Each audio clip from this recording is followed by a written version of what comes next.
de la Red para la Educación de la Astronomía en la Escuela, y AUNACE, docente de la UTN FRM, miembro de la Red de Políticas Latinoamericanas de Ciencia, Tecnología y Sociedad, Red Platts, miembro de las colaboraciones internacionales en el Observatorio Pierre Auger, que es el estudio de rayos cósmicos de ultra elevada energía, y CUBIC, Cosmología Observacional. Expresidenta de la Comisión de Educación y Desarrollo de la Astronomía de la IAU y co-chair del programa NACE y comunicadora social. Es un gusto, doctora Beatriz García, tiene la palabra. Muchas gracias. Amable, aquí estamos. Les voy a... Ay, como me quedo acá, los obligo a dar toda una vueltita, pero no me van a ver la cara todo el día. En primer lugar, quiero agradecer a Daniel Robaldo y a todos los organizadores de este encuentro. Tal como comentaba nuestro colega, yo soy astrónoma y los voy a invitar a pensar un poco en lo que hacemos los astrónomos, que es pensar en el todo, que es el universo, pero desde una perspectiva localizada, si se quiere, que tal vez sea lo que nos ayude a mejorar nuestras prácticas en general. La idea entonces, tal como dice la presentación, esperen que voy a modificar en lugar de algo para que no moleste a nadie.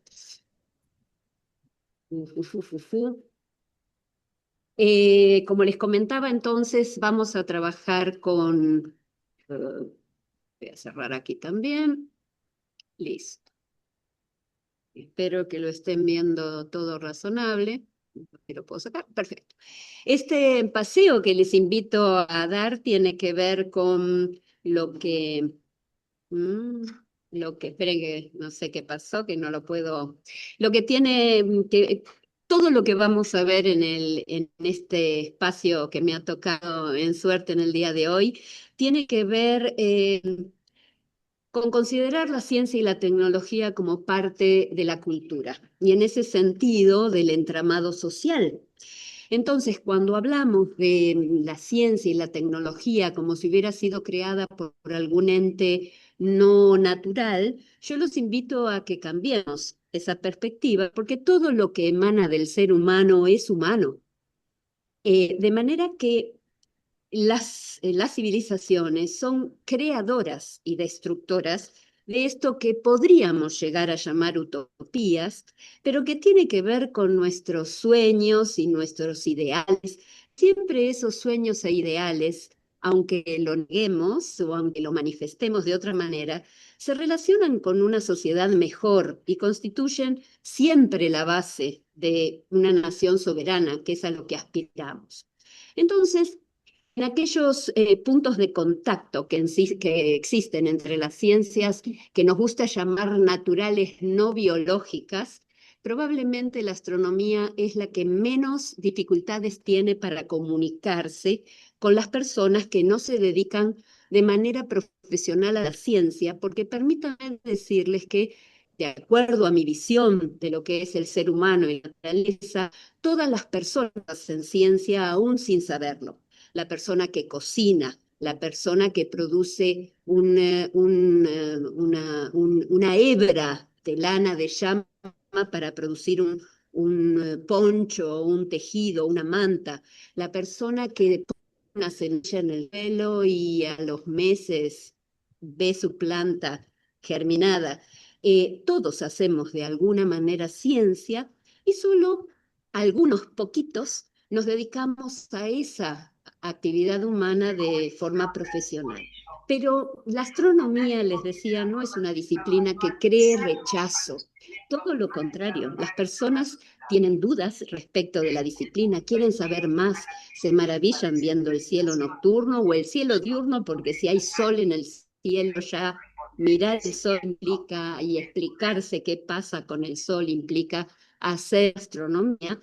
Esta ciencia pretende responder esas preguntas trascendentes que están relacionadas con la existencia misma de la vida, porque buscar vida en el universo es parte de nuestra disciplina, tratar de explicarnos de dónde venimos y dónde vamos, porque el origen, evolución y fin del universo es eso. Y además, eventualmente, encontrar alguna respuesta, yo opino que no la vamos a encontrar nunca, de por qué estamos aquí, si hay un propósito para nuestra existencia. Y en ese sentido los invito a pensar en esos sueños que muchas personas tuvieron a lo largo de la historia. No me voy a ir por el momento muy atrás en el tiempo, sino voy a tomar un punto de partida que es el texto de Tomás Moro. Ese texto es donde aparece por primera vez en una obra literaria el término utopía, que tiene muchas acepciones, pero la vamos a considerar en esta charla con la que significa ningún lugar.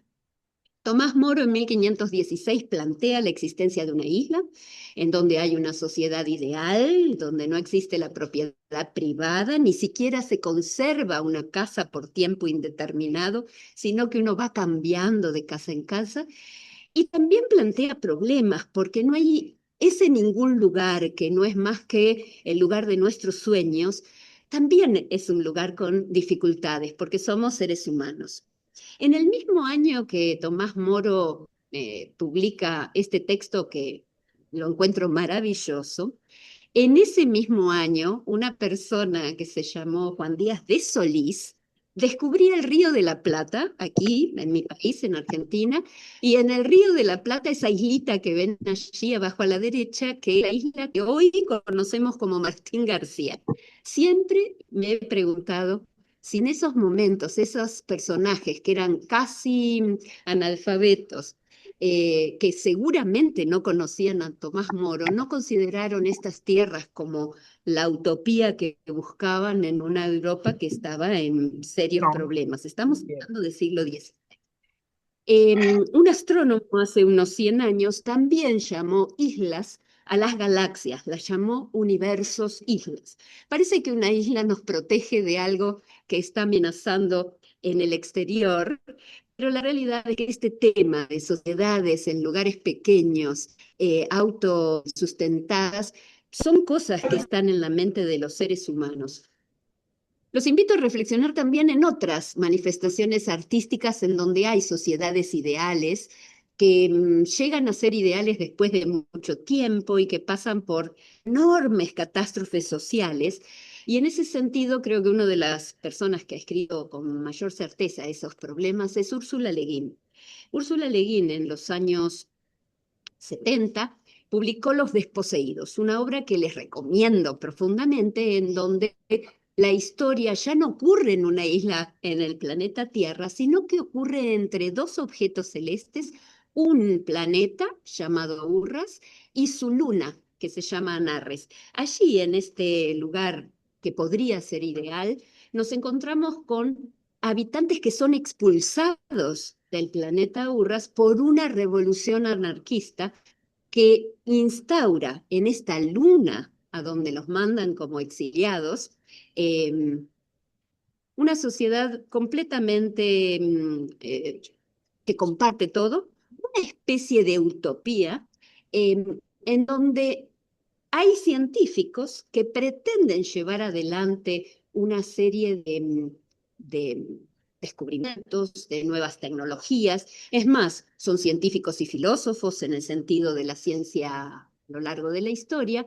que se encuentran con enormes dificultades para también desarrollar esas creaciones producto de su imaginación que tienen que ver con nueva ciencia, con nuevas tecnologías. Por ejemplo, uno de los protagonistas pretende construir un dispositivo que supere las limitaciones de la física relativista y la velocidad de la luz. Es algo espectacular. Bueno, en ese relato también el término utopía es ambiguo. Desde el punto de vista histórico, podemos entender que la astronomía siempre estuvo asociada con esos no lugares o lugares especiales en donde poníamos y ponemos y seguiremos poniendo nuestros deseos, nuestros anhelos, nuestros sueños. Vamos a empezar por dos pueblos bastante diferenciados en tiempo y espacio. Uno es la civilización egipcia, y otro es la civilización inca. No voy a entrar en grandes detalles ni profundamente voy a analizar estos pueblos, voy a mostrar cosas especiales que a mí como astrónoma siempre me apelan. En el caso de Egipto vamos a ver cómo la astronomía no solo es parte de la observación del cielo y cómo en el Perú no solo es parte de la observación del cielo. Desde el punto de vista de la visión egipcia, el cielo era importante para el culto. En uno de los papiros, que lamentablemente no están en el Museo del Cairo, sino que están en otros museos, vemos una representación de la diosa Nut, diosa del cielo, envuelta en estrellas. La diosa Nut separa el mundo de los vivos del mundo de los muertos. A los pies de Nut podemos distinguir la figura de Heb, dios de la tierra. Aquí vemos el enorme y hermoso cuerpo de Nut envolviendo a la tierra, separándonos del mundo de Horus. Esta imagen de Nut durante mucho tiempo los astrónomos la asociábamos con la Vía Láctea simplemente por nuestra deformación profesional de conocer la Vía Láctea, pero hace muy poco una serie de historiadores de la ciencia astronómica confirmaron que efectivamente esta figura, este cuerpo como un arco de Nut, es precisamente la visión de la Vía Láctea en determinados momentos del año. Por otra parte, la visión egipcia del cielo tiene que ver con su vida cotidiana. El cielo no es algo que está lejos, es algo que me permite mejorar mi vida en lo cotidiano. Y en ese sentido la usaron para transformar un pueblo que no dominaba el mundo a un pueblo que lo dominaba por poder sembrar, cosechar y almacenar el grano en el momento adecuado. Y eso viene de la mano de la observación de la aparición, pocos minutos antes de la salida del sol, de una estrella que entre los egipcios se llamaba Sopdet, entre los griegos se llamó Sotis y hoy llamamos Sirio. Sirio es el alma de Isis, la diosa de la fertilidad. Y si tienen bueno, en el momento que Sirio salía, poquitos minutos antes de la salida del sol, algo que se llama salida helíaca, cosa que ocurría antes del solsticio de junio, que es verano para el hemisferio norte, ese momento de salida de Sirio anunciaba la llegada del crecimiento del río Nilo. Un desierto se transformaba en tierra fértil y era el momento adecuado para sembrar. La imagen que les muestro en el centro de esta diapositiva, un poquito hacia la derecha, es la imagen para esta noche. Para las personas que viven en una latitud intermedia del sur, como Mendoza, en el atardecer, en torno de las 8:30 de la noche, mirando al oeste, podrán distinguir las Tres Marías, cinturón de la constelación de Orión, que se pone casi hacia el oeste y levemente elevado sobre el cielo, casi a la mitad del cielo, la estrella más brillante del cielo, visible a simple vista, Sirio. Recordemos cada vez que vemos a Sirio la importancia que las estrellas han tenido para el progreso de la civilización humana. Por otra parte, la visión egipcia asociaba todo lo que ocurría en tierra con todo lo que ocurría en el cielo. Y así es que de alguna manera, no como durante mucho tiempo se dijo, pero de una manera más pensada y elaborada, orientaban algunos de sus edificios. Creían que las estrellas que desaparecían y aparecían sobre el horizonte permitían trascender a la muerte. Y los conductos de las pirámides miran hacia el norte porque justamente en el polo norte celeste se encuentran aquellas estrellas que no desaparecen, aquellas estrellas que están siempre sobre el horizonte y nunca mueren, y es hacia esas estrellas que apuntaban los ojos del faraón. Si nos movemos y cruzamos varias longitudes en la superficie de la Tierra, nos vamos a encontrar con los incas. Para los incas la Vía Láctea no era Nut, era un río en donde circulaban, nadaban y abrevaban animales que eran importantes para su vida cotidiana. Ese río, el Hatum-Mayu, río del cielo, también tenía determinadas características particulares en los lugares considerados de alta importancia para la civilización inca, como por ejemplo Cusco o Misminay, en esta imagen que vemos en la parte superior, un estudio etnográfico súper interesante de Gary Hurton, se los recomiendo también. Hay muchos textos sobre este recopilar y recuperar el conocimiento ancestral de los pueblos que no tenían escritura, aunque entre los incas se piensa que la escritura está escondida en los quipus. Todavía no los hemos descifrado. En este río del cielo, las constelaciones no solo se forman con material brillante, las estrellas, sino con las nubes de material oscuro, carbón en su mayor parte, que delinean los brazos de la Vía Láctea. Así es que encontramos a la llama, a la uña llama, su hija amamantándose. Los ojos de la llama son dos estrellas muy brillantes que en la actualidad las conocemos como Alfa y Beta del Centauro, la constelación de la perdiz, del sapo, la serpiente, el zorro. Es decir, en este río, lo que vive en la tierra vive en el cielo. Permítanme que les mencione la chacana, no porque sea una cruz, no es una cruz de procedencia cristiana, la chacana es un puente.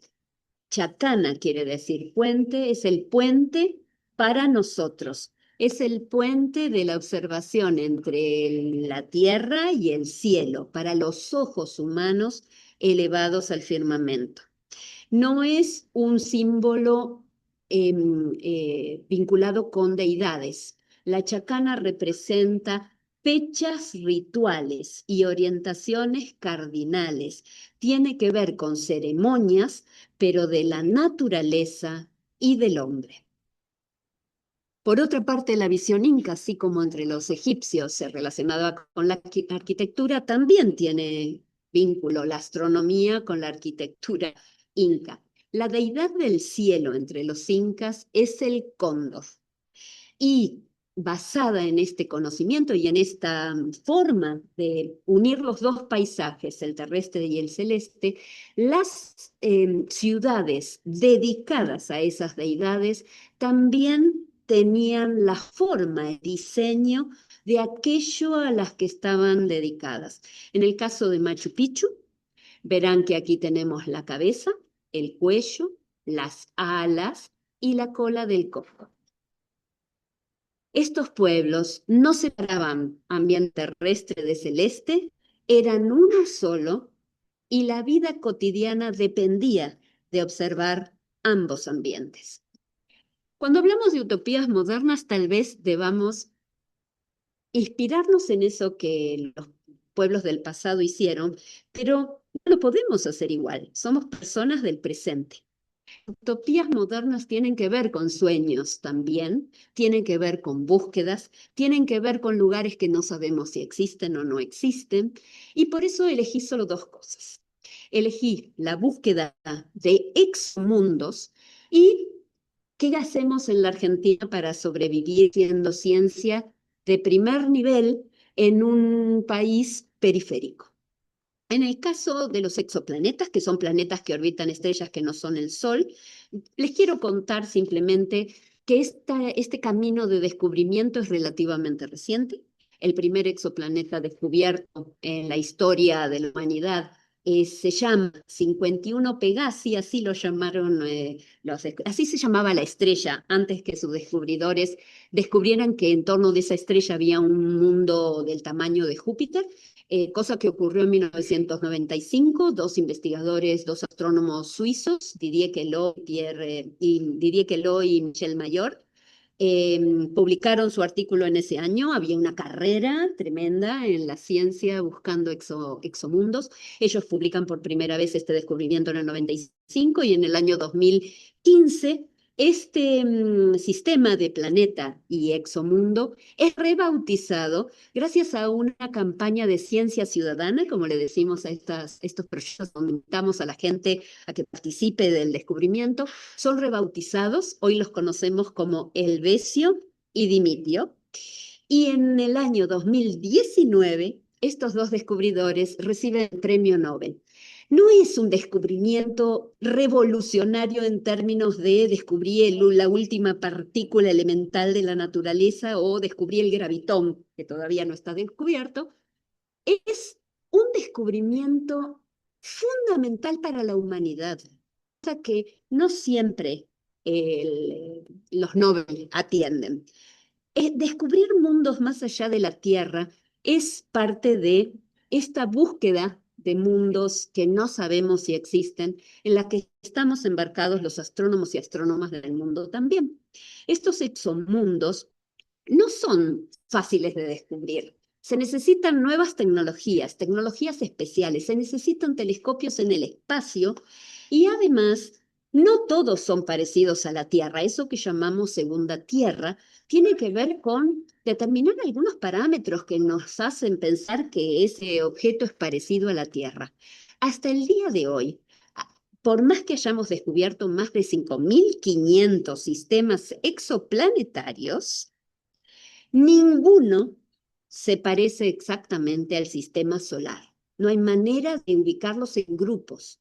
Los descubrimientos son dificultosos, por supuesto, porque los planetas son muy pequeños en comparación de tamaño con su estrella, pero además parece que son bastante singulares. Y lo que buscamos no es algo que no sepamos que puede existir. Lo que buscamos son mundos en lo que llamamos zona de habitabilidad, es la distancia a la estrella para la cual si hay agua, el agua puede estar en estado líquido. Y digo todo eso porque en Marte hay agua y no está en estado líquido. Marte está en el límite de la zona de habitabilidad del sistema solar. Y buscamos además la presencia de agua tal vez no en superficie, pero para que la haya en superficie, los planetas tienen que tener atmósfera. Ya miren cuántas condiciones estoy poniendo. Tienen que estar a una distancia adecuada de la estrella, tienen que tener atmósfera, tienen que tener agua, porque la vida en la Tierra, tal como la conocemos, se basa en la presencia del agua. ¿Y cómo sabemos si en estos exomundos hay o no hay agua? Y si hay o no hay otros elementos químicos que son fundamentales para la vida, estudiando la luz. No podemos llegar a ninguno de estos mundos. Es como Utopía de Tomás Moro, ¿no? En ninguna parte. Bueno, estos están en alguna parte del universo, pero sabemos que no vamos a llegar a ellos. La información que obtengamos de su estructura y características viene escondida en la luz que reflejen o que se transmita a través de sus atmósferas y que haya sido producida, generada en la estrella que los alberga. Esa luz atraviesa la atmósfera, llega hasta la Tierra y si tenemos el detector adecuado podemos determinar cuáles son los elementos químicos presentes. En este espectro que vemos aquí, que no es un espectro adquirido en Tierra porque está en la región del infrarrojo, y resulta que el agua en la atmósfera absorbe el infrarrojo, es un espectro, la luz descompuesta, dispersada en los colores constituyentes, adquirido en el espacio por el telescopio espacial James Webb, que se encuentra a 1,5 millones de kilómetros de distancia de la Tierra. El agua, el dióxido de carbono, como ven, moléculas que conocemos aquí en la Tierra, se detectan en infrarrojo y el James Webb trabaja en infrarrojo. Pero el James Webb fue lanzado al espacio hace solo 3 años. La información que estamos adquiriendo es muy reciente. Y seguramente vieron esta noticia de hace solo un mes o menos que un mes, de un planeta, un exoplaneta, un exomundo que conocemos como K2-18, casi Urracionares, ¿verdad? Un nombre de fantasía, nos gusta tener estos nombres de fantasía que son letras y números, tarde o temprano van a recibir un nombre de fantasía más formal asociado con alguna mitología de la Tierra. Este exoplaneta es súper importante porque en él se descubrió una molécula particular que se llama sulfuro de dimetilo, y últimamente se ha detectado disulfuro de dimetilo, que es una molécula que en la Tierra es producida por el fitoplancton. Y eso ya no es solo un exomundo con agua y con atmósfera, es que denominamos una biofirma. Encontrar una biofirma no nos asegura que haya vida. Puede haber sido producido este sulfuro de dimetilo por otra cosa, pero nos da la evidencia, nos pone frente a frente con la posibilidad de encontrar esas moléculas que están asociadas con presencia de vida. Y si encontráramos una tecnofirma asociada con moléculas producidas en laboratorio, eso ya nos empezaría a preocupar un poco más porque estaríamos probablemente frente a la demostración de algún tipo de civilización en un exoplaneta. ¿Y qué pasa con la Argentina? Porque esto parece que fuera todo fuera de nuestro país. En la Argentina también nos embarcamos en proyectos astrofísicos de enorme importancia y siempre tratando de responder a la pregunta básica de ¿para qué sirve la ciencia? Es una pregunta muy sabia, creo yo. Cuando las personas nos preguntan ¿para qué sirve algo? Uno tiene que responderla. No es, bueno, ¿cómo no sabes para qué sirve la ciencia? No tienen por qué saberlo. No tienen por qué saberlo. Yo tengo mis serias dudas respecto de que estemos definiendo bien espíritu crítico y alfabetización científica. Tengo mis dudas. Hay que tratar de cambiar de posición, ponerse en la vereda, ponerse en el cuerpo del otro para poder mejorar nuestras preguntas. Estamos equivocándolas, creo, y por eso parece que nadie puede responder pruebas de conocimiento, estas pruebas internacionales a las que sometemos a nuestros pobres alumnos, que no pueden responderlas porque están preparados un grupo humano específico y no son globales. Creo que debemos cambiar un poco nuestras preguntas, hacernos más preguntas, por supuesto, y cuando nos hacen preguntas que creemos son triviales, responderlas lo mejor que podamos. A veces podemos responderlas, a veces no.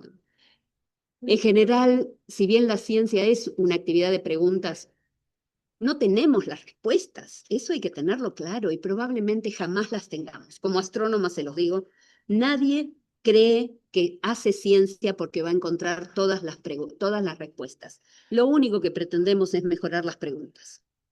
En Argentina hay dos grandes proyectos. El Observatorio Pieroché para estudiar rayos cósmicos de ultra elevada energía está aquí en nuestro país, es el observatorio más grande del mundo para detección y estudio de rayos cósmicos energéticos. Fue inaugurado en el año 2008. Y el otro es el Observatorio CUBIC de cosmología experimental, inaugurado en el año 2022, ayer, en la provincia de Salta. El Pieroché está en Mendoza. El primero de ellos, el Observatorio Pieroché, es producto de un sueño, es una aventura científica en donde alguien que se llamó Víctor Hess en 1912 a bordo de un globo aerostático con detectores de partículas descubrió que los rayos cósmicos venían del espacio y no eran producidos en la Tierra. Eso ocurrió en 1912. En 1968, otro personaje que lo vemos aquí, Pieroché, descubrió que esos rayos cósmicos llegaban a la Tierra y generaban una lluvia de partículas secundarias que se propagan en la atmósfera, interactúan con ella y me permiten estudiarlos de alguna manera, porque el rayo cósmico original, que es un protón o un núcleo, no lo podemos detectar, no sabemos cuándo llega, pero las lluvias atmosféricas sí. Y en los años 50, 1912, 1938, 1950, este señor que vemos aquí, que se llama Juan Roederer, en la República Argentina, fue pionero de los primeros estudios de radiación cósmica en el mundo, utilizando placas fotográficas enterradas, porque estos rayos pasan, no son rayos, son partículas, atraviesan la materia y necesito una buena capa de tierra para que lo frenen.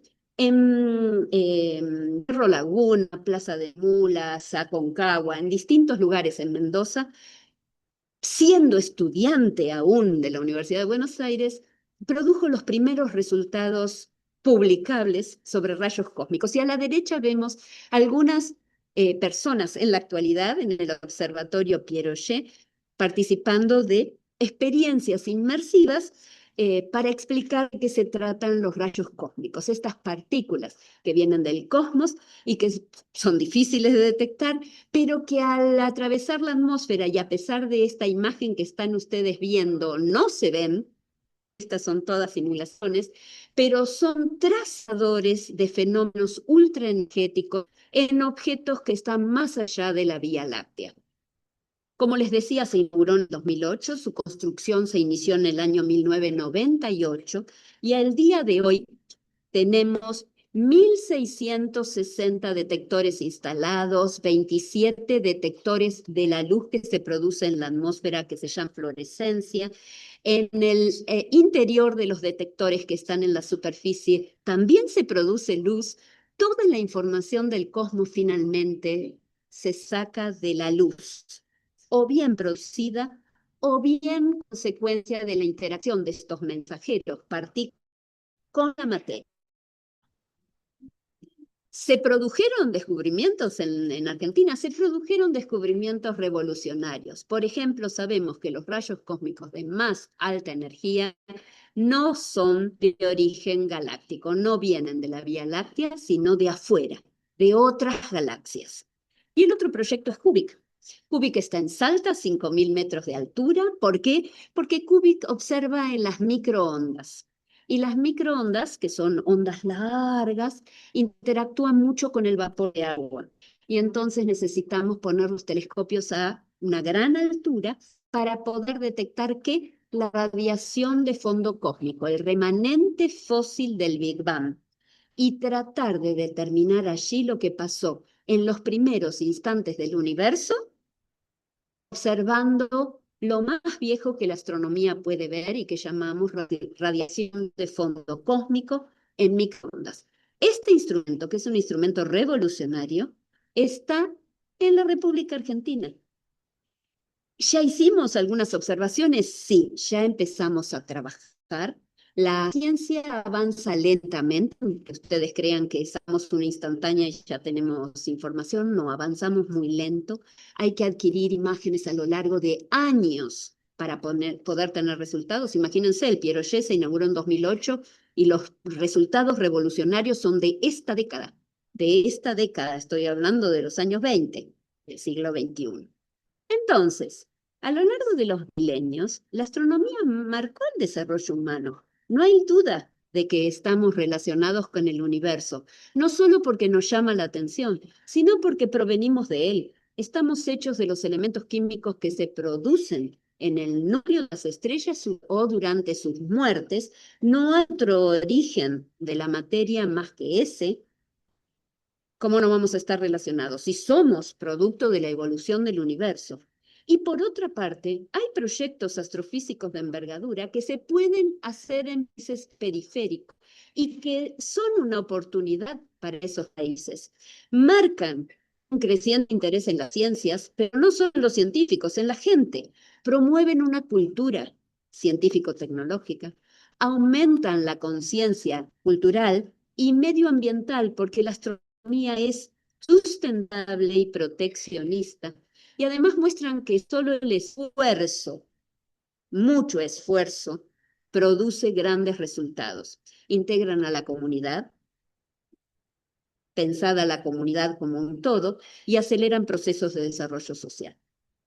Y entonces, como cierre, esta es la última diapositiva, miren ustedes si las utopías no pueden hacerse realidad. Para eso necesitamos principalmente una universidad pública, gratuita y de calidad. Muchas gracias.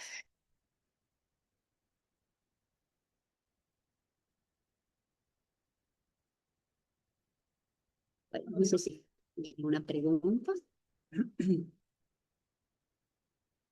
Yo creo que tengo. Eh, Vamos a abrir los micrófonos para que puedan preguntar.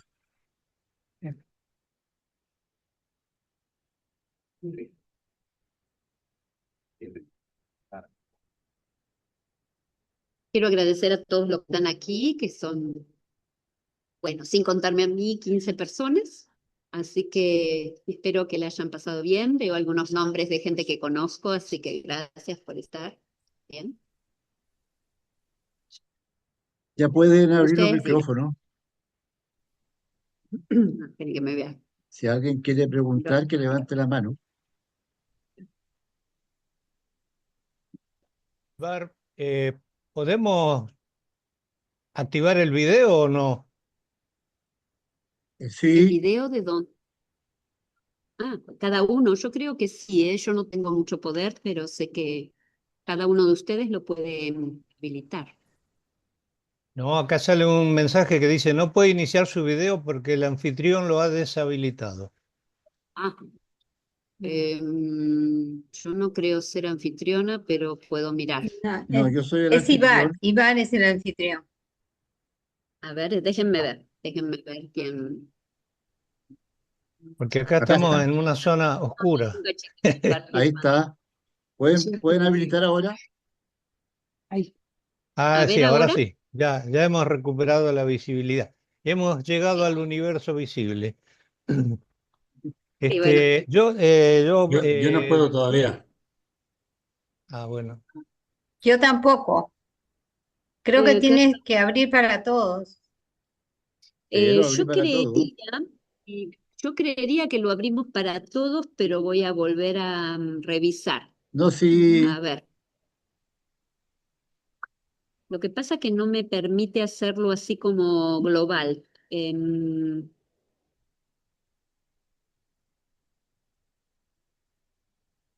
Pero dale, Daniel, tú que tienes abierta tu. Sí. mm, Bueno, de- yo solamente me gustó mucho la exposición. Yo solamente quería preguntar algo que de hace tiempo que quería, a ver, a lo mejor se puede o no, no sé. La pregunta es, ¿se conoce en la astronomía actual o se puede inferir cuál sería la ubicación en el espacio actual donde se produjo el supuesto Big Bang que dio origen al universo? Muy bien, es una pregunta muy adecuada. El universo no tiene centro, y si no tiene centro, quiere decir que no se produjo en ninguna parte. Cuando uno analiza las observaciones, se da cuenta de que no importa en qué lugar uno se ubique, lo que se observa es que todo se aleja del observador. Uno cambia de lugar en el cosmos y ve que todo se aleja de ese lugar en donde uno se ubica. Y vuelve a cambiar y todo se aleja, y cambia y todo se aleja. Es decir, habría infinitos centros. Y si hay infinitos centros, no hay ninguno. Yo sé que es una cosa difícil de entender en lo microscópico, que es lo que vemos, pero el universo no tiene ningún centro. El universo nació de algo que no tenía ni espacio ni tiempo, entonces pensar en el espacio-tiempo solo implica que algo haya sucedido, pero en un lugar en donde no había ningún lugar y no había ningún tiempo.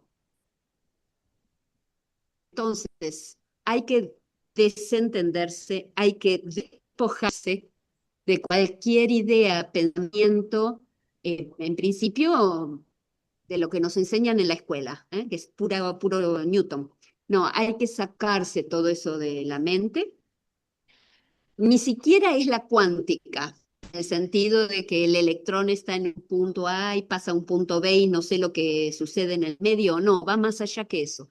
Hay que completamente olvidarse del espacio-tiempo porque en el inicio no existían ni espacio ni tiempo y no eso que llamamos mal llamado Big Bang ocurrió en ninguna parte.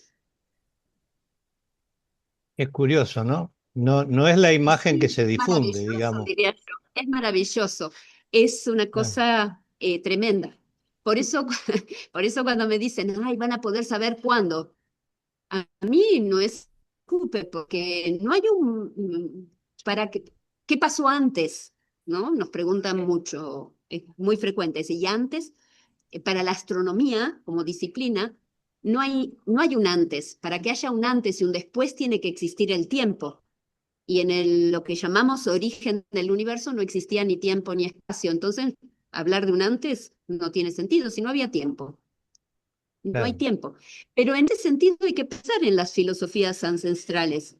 Uno muere, va a un lugar que no está en ninguna parte, que es el mundo de los muertos. Volvamos a los egipcios. No está en ninguna parte en donde no existe el tiempo.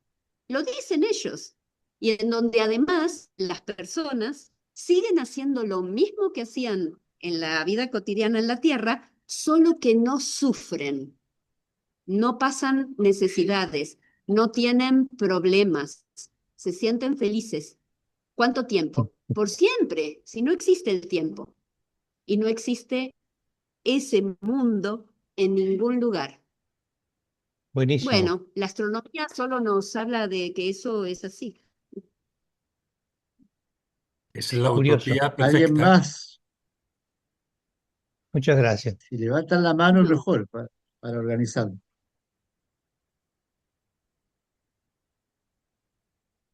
Una pregunta aquí. A Ya, ver. Doris, Maravillosa exposición y además con lo último que dijo, no, doctora. Mi pregunta era más como retadora, no sé cómo llamarle, pero entonces, ¿cómo definiría esa utopía desde la ciencia y especialmente que ya está en marcha desde la ciencia y desde la astronomía en particular? está silenciada, doctora.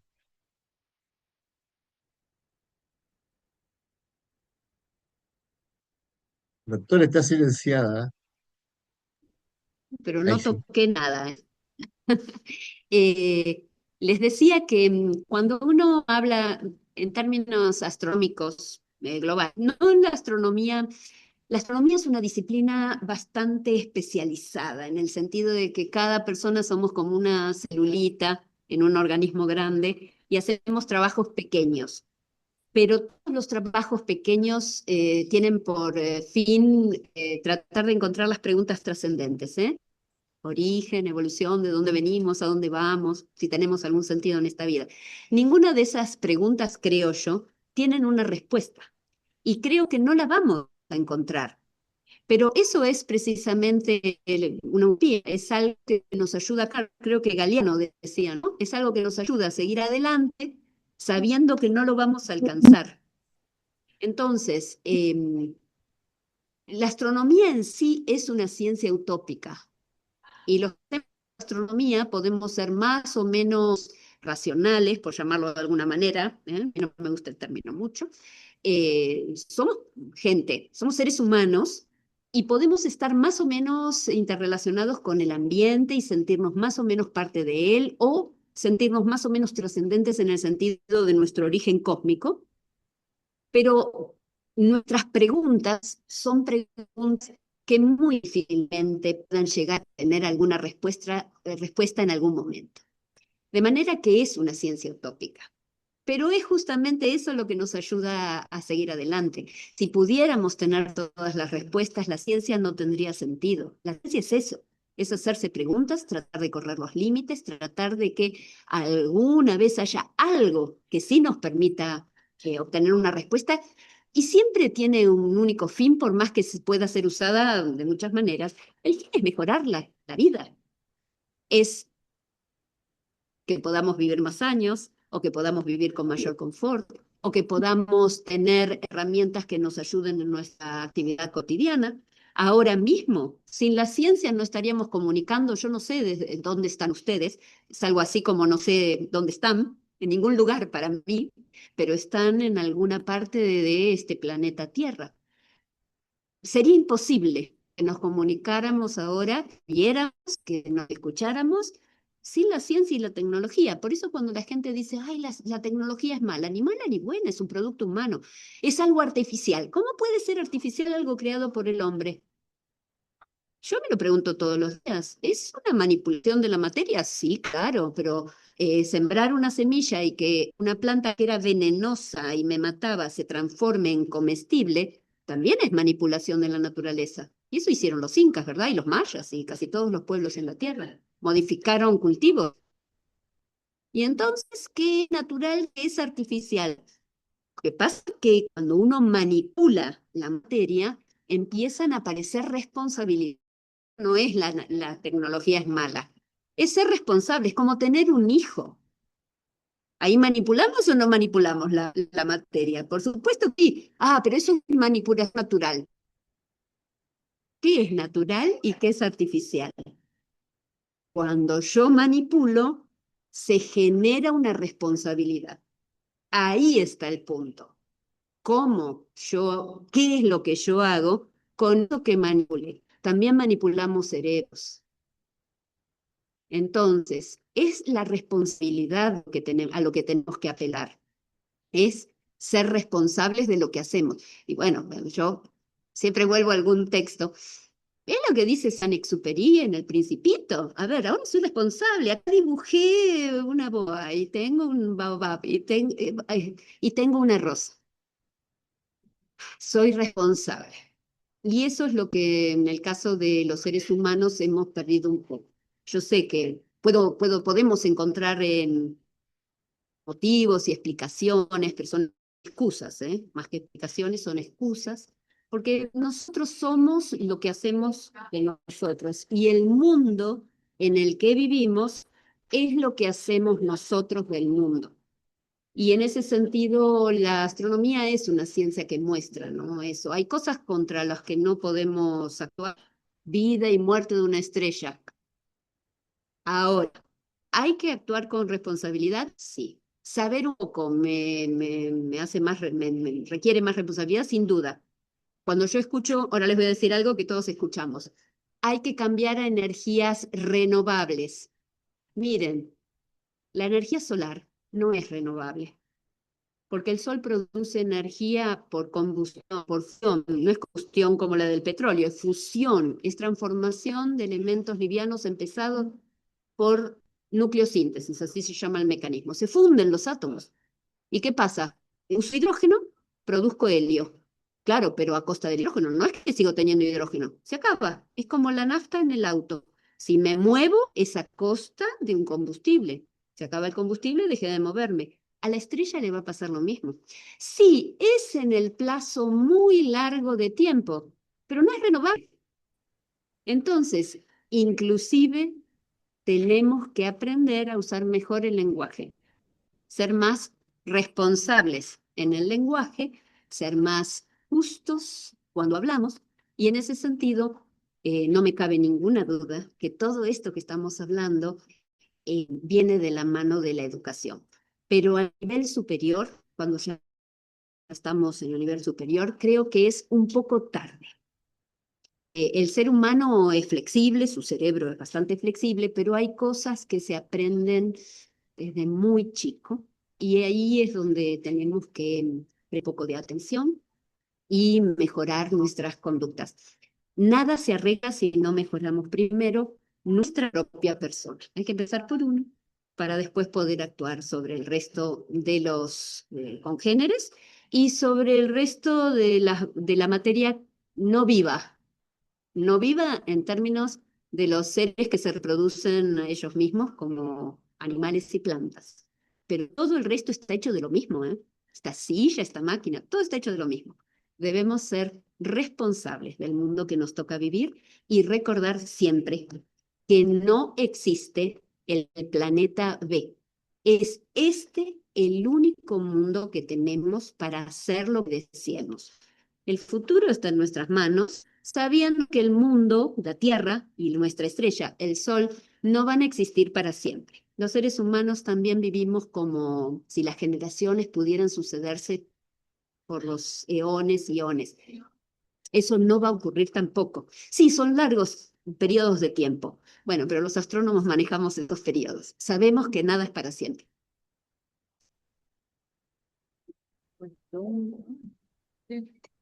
¿Alguna otra pregunta? De Mendoza, sí. Lo mencionaste, muchas veces se pregunta, sobre todo en este contexto, esa relación útil, ¿no? ¿Para qué sirve la astronomía si está mirando las estrellas? Para financiarlo, pero para financiarte sirve mostrar que es útil. Se dan esas discusiones. En este caso, me parece que en ese caminar, que vos decís caminar hacia, nosotros vas a llegar, se han descubierto, pues no vas a llegar a la respuesta, si lo describís vos, se van descubriendo muchas cosas útiles. Y no sé si también no les gusta decirlo porque no es el objetivo por lo que lo hacen.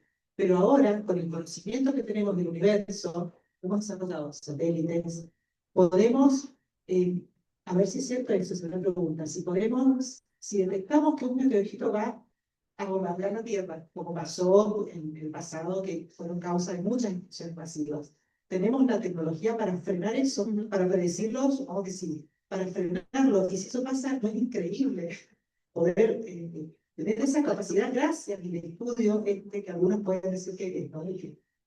Bueno, gracias por la pregunta.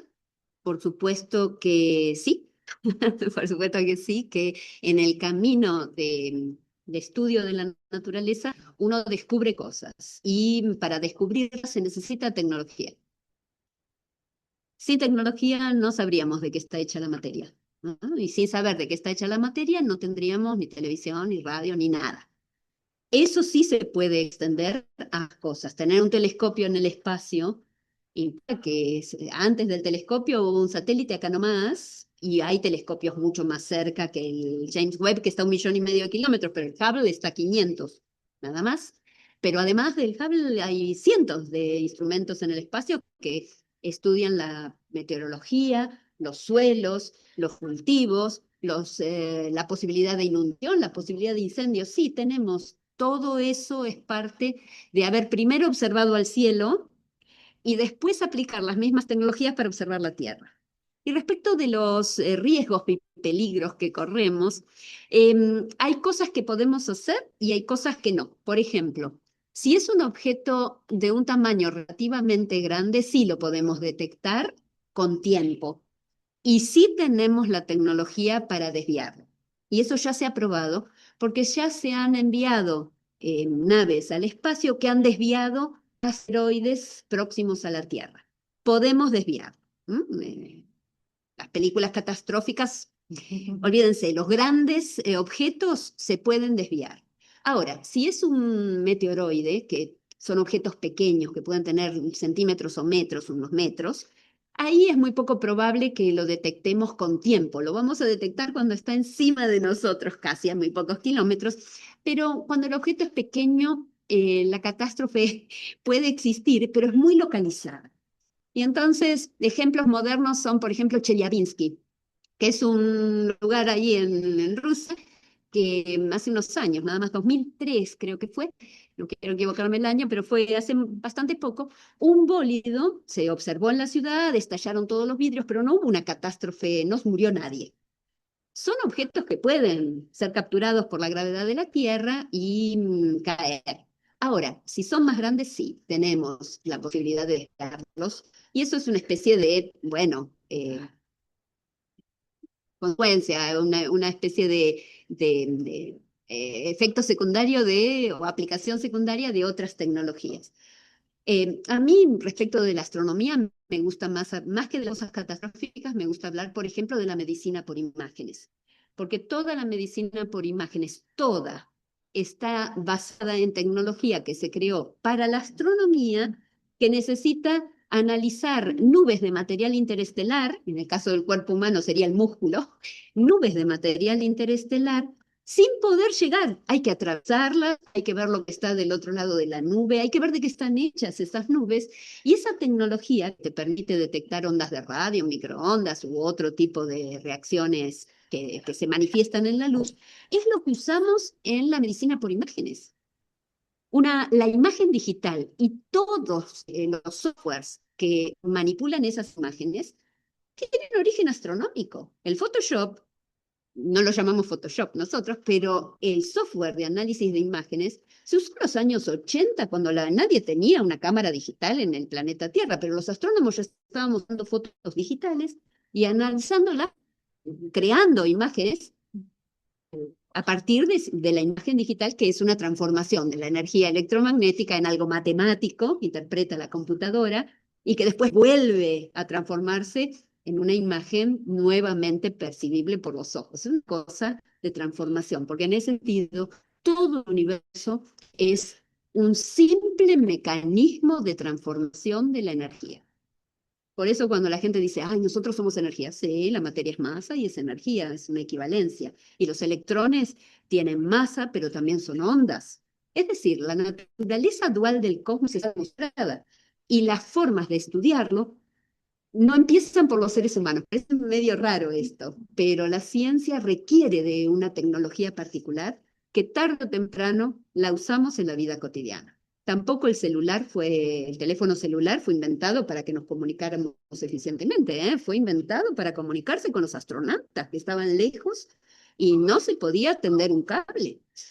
Y así como eso, puedo hablar de cosas cotidianas que tenemos inclusive en la casa, como las bolsas Ziploc, que tampoco se inventaron porque así los alimentos se mantienen más en buen estado. No, se inventaron para el espacio, para poner tuerquitas y que no se anden cayendo por ahí y que yo no tuviera que tener una bolsa difícil de abrir y de cerrar.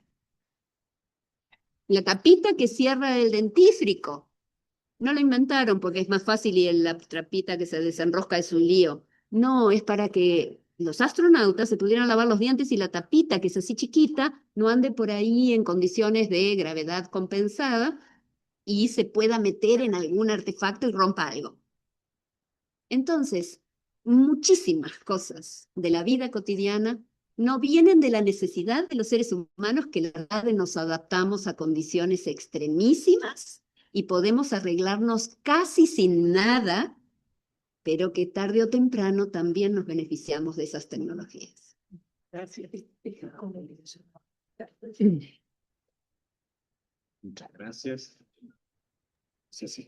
Bueno, ya estamos en la hora. Todos pueden abrir sus micrófonos. Excelentes presentaciones. No sé si están. Excelentes presentaciones. Y un par de comentarios. Primero con el título del simposio. Extraordinario. La doctora hizo referencia recién a Eduardo Galeano, que coloca la utopía que está en el horizonte. Camino 2 pasos, se aleja 2 pasos y el horizonte 10 pasos. Y después habla de que esto que permite seguir caminando. Todo un proceso. O sea que el título es extraordinario del simposio, ¿no? Y lo otro es la presentación de la doctora. Me vino en la mente en 2 trabajos que son obras poéticas y que son las primeras obras. Una de ellas está registrada, que es la de Teleduana, que es de la época de los sumerios, y la epopeya de Gilgamesh. Si uno revisa eso, habla aspectos relacionados con la astronomía. Si alguien de ellos hubiera planteado lo que escribió, o lo que fueron transmitidos, esos relatos, hubieran planteado que podía haber sido una utopía que miles de años después hubiera llegado a nuestro tiempo, ¿no? Y que pudieran ser retratados esas tablillas que están escritas en cuneiforme. Entonces, esa es la imagen que tenía cuando la doctora hace referencia a ciencia, tecnología y cultura, que es algo que está intrínsecamente relacionado.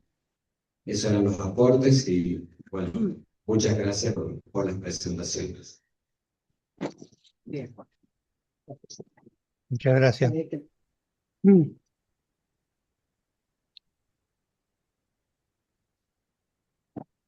Está silenciado, Ibar.